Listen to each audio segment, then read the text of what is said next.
Hello दोस्तों, कैसे हो आप सब लोग। आई होप आप सब लोग अच्छे होंगे। आज है 29 फरवरी 2024। जो लोग मेरे चैनल पर नए हैं उनको मैं यह बता दूं कि अभी तक मुझे 6.5 मंथ्स हो चुके हैं इन्वेस्ट करते हुए, और मेरा गोल है म्यूचुअल फंड से फर्स्ट 1 करोड़ कमाने का। मैं इस चैनल पर अपने म्यूचुअल फंड पोर्टफोलियो के डेली अपडेट शेयर करता हूं, तो चैनल को अभी तक आपने सब्सक्राइब नहीं किया है तो तुरंत सब्सक्राइब कर लें।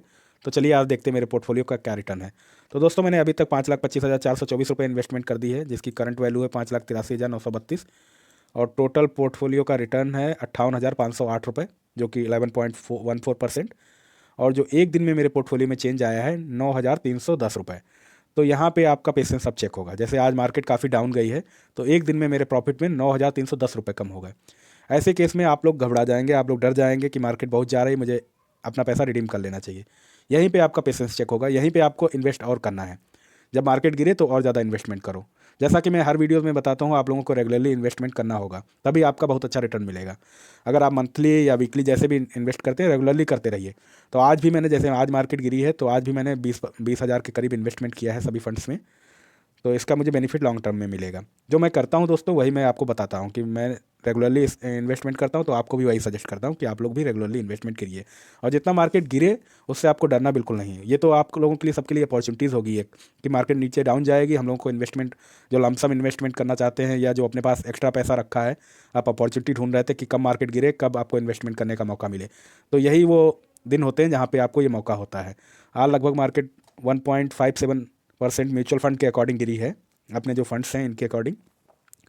तो मैंने दोस्तों एक चीज़ और है, मेरे पास 6 म्यूचुअल फंड आज की डेट में है, बट आज से मैंने इसको डिसकंटिन्यू कर दिया, Kotak emerging equity fund direct growth, क्योंकि मेरे पास ज़्यादा फंड्स हो रहे थे, इसलिए मैं सिर्फ 5 फंड को कैरी ऑन करना चाहता हूँ। तो इसकी जगह मैंने जो उसमें पैसा लगाता था, वो मैंने can't small cap fund direct growth में शिफ्ट कर दिया है। तो इसकी एसआईपी मैंने बढ़ा दी है यहाँ पे। तो ये जो आज मैंने इन्वेस्टमेंट किया है, ये जहाँ तक कल या परसों के वीडियोज़ में रिफ्लेक्ट होकर दिखेगा आपको। जो ये 5,25,000 है, ये लगभग 5.5 लाख के करीब पहुंच जाएगा, 20,000 और ऐड करके। अब मैं अपना म्यूचुअल फंड पोर्टफोलियो दिखा देता हूं, जिन लोगों ने अभी तक देखा नहीं, जो चैनल पर नए हैं। सबसे पहला मेरा फंड है कॉन्ट का, दूसरा कोटक स्मॉल, तीसरा HDFC मिड कैप, चौथा निपॉन इंडिया स्मॉल कैप, पाँचवा नवी निफ्टी मिड कैप, और छठवां कोटक इमर्जिंग इक्विटी फंड, जो मैंने डिसकंटिन्यू कर दिया है। अब इतना पैसा मैं 1 साल के बाद रिडीम कर लूँगा इसमें, ताकि मुझसे एग्जिट लोड जो भी हो वो कटे ना इस पर। तो भाई लोग, मुझे पिछले वीडियोस पर काफ़ी अच्छे कमेंट आए हैं, इन कमेंट के रिप्लाई को मिस मत करना, बहुत कुछ सीखने को मिलेगा आप लोगों को। तो पहला कमेंट है अरबाज खान जी का, 5 लाख में 70,000 का ही रिटर्न बहुत बेकार है। तो Arbaaz Khan ji, thank you for your comment. 70,000 मेरे लिए यार नहीं बेकार है, बट आपके लिए हो सकता है बेकार हो 70,000। और वो भी मैंने 6.5 मंथ्स पहले इन्वेस्टमेंट करना स्टार्ट किया है। तो मेरे लिए इतना ना ही मुझे एफडी में कहीं मिला, ना ही आरडी में बैंक में मुझे मिला। तो मेरे लिए भाई बहुत अच्छा है, आपके लिए हो सकता है ये कम हो। तो अगला कमेंट है पवन बिष्ट जी का, सर मैंने 3 ईयर पहले एसबीआई में 24G SBI equity hybrid fund regular growth का फंड लिया था अनइंटेंशनली। उस टाइम नॉलेज नहीं था, बट आज पता चला रेगुलर और डायरेक्ट में डिफरेंस। तो सर मैं उसको डायरेक्ट में कन्वर्ट करना चाहता हूँ, या मुझे क्या करना चाहिए, प्लीज़ गिव सजेशन। तो thank you for your comment Pawan ji, और आपने वीडियो देख के ये मतलब डिफरेंस पहचान लिया कि रेगुलर और डायरेक्ट में क्या होता है डिफरेंस। थैंक यू, आप मेरा वीडियो वॉच करते होंगे तभी आपको ये सब पता चला है। तो इसमें आप ये कर सकते हैं, उस फंड को आप डिसकंटिन्यू कर दो जो आपने एसबीआई वाला लिया था। और हो सके अगर जो एग्ज़िट लोड आपका अगर जीरो हो, 1 साल बाद आप उसमें से एग्ज़िट कर जाना, और उसके बाद आप डायरेक्ट फंड, उसी पैसे को लगा के आप डायरेक्ट फंड में कहीं इन्वेस्टमेंट कर देना। एसआईपी के थ्रू थोड़ा थोड़ा करके वो पैसा इन्वेस्ट कर दें, या उसको मतलब 1-2 फंड इधर उधर करके 2-3 फंड में डिवाइड करके आप इन्वेस्ट कर सकते हैं 2-3 महीने में। और अभी के लिए जो आप नेक्स्ट एसआईपी जो कर रहे हैं, मंथली जो कर रहे हैं, वो आप किसी भी ऐप पर डायरेक्ट स्टार्ट कर सकते हैं। किसी भी फंड, आप एक अच्छा सा कोई फंड ले लें, उसमें डायरेक्ट डायरेक्ट ग्रोथ वाला फंड लें, तो उसमें आप स्टार्ट करो। मैं यही सजेस्ट करूँगा, एसबीआई वाले में आप एसआईपी जमा करना बंद कर दो। अगला कमेंट है STOIC Banda, 1-2 small cap fund लेना चाहिए आपको, ऐसे ग्रोथ नहीं होगा, एक्सिस बैंक एंड कॉन्ट लीजिए। तो भाई stoic Banda, thanks for your comment. मेरे पोर्टफोलियो में ऑलरेडी 2-3 फंड हैं स्मॉल कैप। तो आपने हो सकता देखा हो मेरे पोर्टफोलियो में कौन कौन से फंड हैं। मेरे पास कॉन्ट भी है, एक्सिस मैंने नहीं लिया, मैंने इसकी जगह निपॉन लिया है, निपॉन स्मॉल कैप फंड। तो वो मेरे काफ़ी अच्छे फंड हैं, और ग्रोथ भी हो रहा है मेरे हिसाब से, ठीक ठाक ग्रोथ हो रहा है। लॉन्ग टर्म में काफ़ी अच्छा रिटर्न दिखेगा, बट अभी के लिए मतलब 60-70 हज़ार मेरे लिए अभी भी बहुत काफ़ी है, मोर देन इनफ है। तो इतना जल्दी मुझे रिटर्न भी नहीं चाहिए, मैं तो लॉन्ग टर्म इन्वेस्टमेंट करना चाहता हूँ 10-15 साल। तो उसी टाइम मैं देखूंगा क्या सही है क्या नहीं, बट अभी के लिए मेरा ये सही जा रहा है। और इसके अलावा मैंने कोटक इमर्जिंग फंड जो था उसको भी मैंने आज से डिसकंटिन्यू कर दिया है। अब मैं 5 फंड में ही सिर्फ इन्वेस्टमेंट करूँगा। अगला कमेंट है शांतनु प्रधान जी का, sir SBI energy opportunities equity fund कैसा है। शांतनु जी, अच्छा फंड है, बट ये सेक्टर स्पेसिफिक हो गया, एनर्जी से रिलेटेड जो कंपनी इस इस एरिया में जो काम करती हैं उन्हीं कंपनीज़ को इसमें ऐड किया गया है। तो इसमें अगर वो सेक्टर एनर्जी सेक्टर अगर 5-10 साल नहीं चला तो आपको कोई रिटर्न नहीं मिलेगा। ये सेक्टर पे डिपेंड करेगा वो सेक्टर कैसा चलता है। हो सकता है एनर्जी सेक्टर बहुत अच्छा चल जाए 5-10 साल के लिए तो बहुत अच्छा रिटर्न दे दे। ये आपका चॉइस है कि आप इसमें इन्वेस्टमेंट करना चाहते हैं सेक्टर स्पेसिफिक या नहीं। मैं अगर आपकी जगह होता तो मैं नहीं इसको कंटिन्यू करता। मैं ये इंडेक्स फंड या किसी स्मॉल कैप मिड कैप इन सब में इन्वेस्ट करता। सेक्टर स्पेसिफिक मैं अवॉइड करता हूँ पर्सनली। तो अगला कमेंट है अंसारी जी का, thank you for your suggestion, now I start Nippon India Nifty 250 small cap mutual fund for 25 years. तो कॉन्ग्रेचुलेसन अंसारी जी, आपने स्टार्ट कर दिया मेरे सजेशंस पर, मेरे व्यूज़ पर। सॉरी, सजेशंस नहीं, मैं अपने व्यूज़ सिर्फ रखता हूँ, सजेशंस डिफरेंट होता है। तो और आपका फाइनल डिसीजन तो आपका ही होता है। आप म्यूचुअल फंड एडवाइज़र से या फाइनेंशियल एडवाइज़र से ही सजेशन लेके इन्वेस्ट कीजिए। अगला आपने इसमें पूछा, बट सर मुझे 3 to 4 ईयर पे कार लेनी है 6 लाख तक की, इसके लिए कहाँ और कितना इन्वेस्टमेंट करूँ? तो इसके लिए यार मैं वीकेंड में बता सकता हूँ थोड़ा रिसर्च करके, बट ये 3-4 साल बाद आपको कार लेनी है 6 लाख तक की। तो इसके लिए अगर आप जैसे 3-4 साल पे अगर मार्केट डाउन जा रही है तो आप अगर वेट करने के लिए 2-3 साल रेडी हैं, 6-7 साल पे लेना चाहो तो मैं देख सकता हूँ मिड कैप में भी। अदरवाइज़ आपको अच्छा रहेगा आप लार्ज कैप में इंडेक्स फंड में इन्वेस्ट करो, वही आपके लिए अच्छे रहेंगे क्योंकि वो लेस रिस्क और एवरेज रिटर्न देते हैं और वहाँ पे रिस्क भी इतना ज़्यादा नहीं रहता as compare to mid cap and small cap. तो इसके लिए मैं आपको थोड़ा बहुत प्लान बता दूंगा वीकेंड में। अभी के लिए इतना ही। नेक्स्ट कमेंट है जीत कश्यप जी का, थैंक्स सर। तो Jeet ji, thank you for your comment, बहुत बहुत धन्यवाद। अगला कमेंट है पिक स्नैप का, इस can't small cap better than Nippon. इस पे दोनों फंड अच्छे हैं, मैं दोनों में इन्वेस्टमेंट कर रहा हूँ, बट पर्सनली मुझे कॉन्ट स्मॉल कैप ज़्यादा अच्छा लगता है। बट निपॉन भी काफ़ी सॉलिड फंड है, तो इनमें आप किसी में भी इन्वेस्ट कर सकते हैं, कोई दिक्कत नहीं है। ये मतलब best fund, one of the best fund हैं स्मॉल कैप कैटेगरीज में। अगला कमेंट है मोटिवेशन यूके, नाइस सर, आपने इस वीडियो पे मेरे कमेंट किया, thank you motivation UK, thank you for your comment. Next comment है शॉर्ट स्टोरी 313, बाई 10K की SIP करनी है लॉन्ग टाइम 25 ईयर के लिए, प्लीज़ सजेस्ट करें कितनी SIP करें और कौन कौन से फंड में करना चाहिए।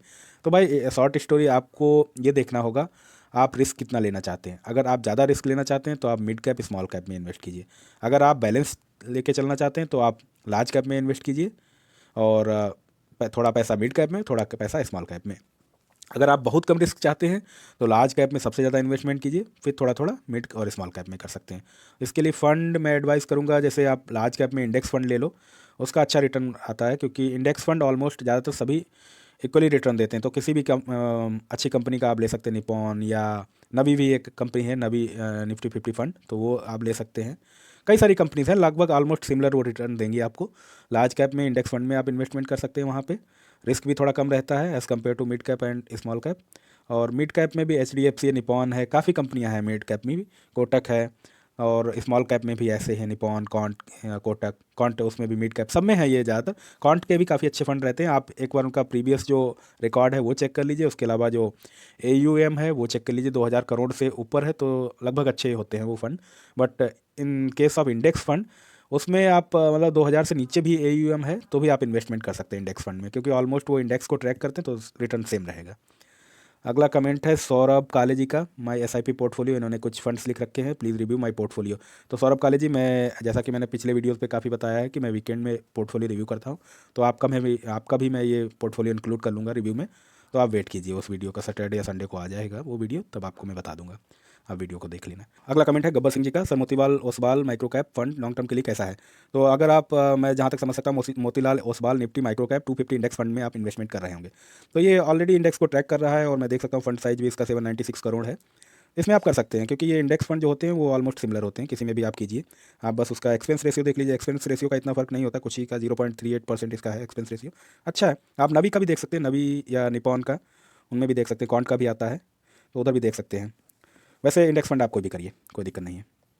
अगला कमेंट है एजाज मेहंदी जी का, my age is 31 last year one portfolio please review. तो Ejaz ji, thank you for your comment. Portfolio को अपने वीकेंड के वीडियो में इंक्लूड कर लूँगा, तो वहाँ पे मैं रिव्यू करूँगा, उसके लिए आपको थोड़ा वेट करना पड़ेगा, सैटरडे या संडे को वीडियो आएगा, मैं आपको बता दूंगा।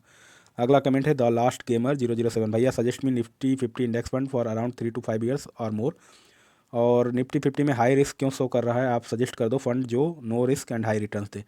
तो by last gamer, thank you for your comment. यार रिस्क तो हर चीज़ में है, एफडी में भी है। अगर बैंक बंद हो जाता है तो एफडी 5 लाख से ऊपर भी जो आपका पैसा एफडी में है वो चला जाएगा। हर जगह रिस्क है, किसी में थोड़ा कम है, किसी में थोड़ा ज़्यादा। आप शेयर मार्केट में जाएंगे वहाँ ज़्यादा रिस्क है as compare to mutual fund. आप बैंक में जाएंगे तो थोड़ा सेफ है म्यूचुअल फंड के कंपेरिजन में। तो यहाँ पे जो म्यूचुअल फंड में है, मतलब आप इंडेक्स फंड में निफ्टी 50 का कोई भी ले लीजिए, वो हाई रिस्क शो करेंगे क्योंकि ये शेयर मार्केट से रिलेटेड है। स्टॉक्स तो वही हैं इसमें, फंड्स में तो ज़्यादातर फंड्स हाई रिस्क ही शो करेंगे। इसमें आप इंडेक्स फंड कोई भी ले लो, नवी का ले लो, वहाँ पे देख लो आप पहले उसका प्रीवियस जो रिटर्न है वो आप चेक कर लो कैसा है। अगर आप सेटिस्फाइड होते हैं वहाँ पे कि ठीक है जो आप एक्सपेक्ट कर रहे हैं वही लगभग वो दे रहा है, तो आप इन्वेस्टमेंट कर सकते हैं। बट मैं नहीं सजेस्ट करूँगा आपको कि मतलब जीरो रिस्क तो है ही नहीं, बिल्कुल नहीं है रिस्क। अगर जीरो रिस्क में मतलब 5 लाख से नीचे आप इन्वेस्टमेंट करना चाहते हैं तो जीरो रिस्क में बैंक एफडी है। यहाँ पे तो रिस्क रहेगा भाई। यहाँ पे हो सकता है 5 साल में ना रिटर्न अच्छा मिले, 10 साल बाद अच्छा रिटर्न मिले, तो आपको वेट करना पड़ सकता है। बट मैं ये कह सकता हूँ जो काफ़ी सारे आर्टिकल्स में पाया गया है कि जिन्होंने 7-8 साल लगभग रखा है पैसा म्यूचुअल फंड में, तो उनका हमेशा पॉजिटिव रिटर्न आया है। ये मैं कह सकता हूँ 99.99% ऐसा मिला है। बट वो आपकी लक पे डिपेंड करेगा उस टाइम कैसा मार्केट है। 3 से 5 साल यार इंडेक्स फंड ही आप इन्वेस्टमेंट करो, और वो भी ऐसा पैसा मत इन्वेस्टमेंट करो जिसके लिए मतलब कोई डिपेंडेंसी हो। अगर वो पैसा 3 से 5 साल पे अच्छे अच्छे रिटर्न नहीं दे रहा तो आप वेट करने के लिए रेडी रहो उसमें। तो वही पैसा इन्वेस्टमेंट करो जिसके लिए आप वेट कर सकते हो। अगला कमेंट है मोहित गारमेंट जी का।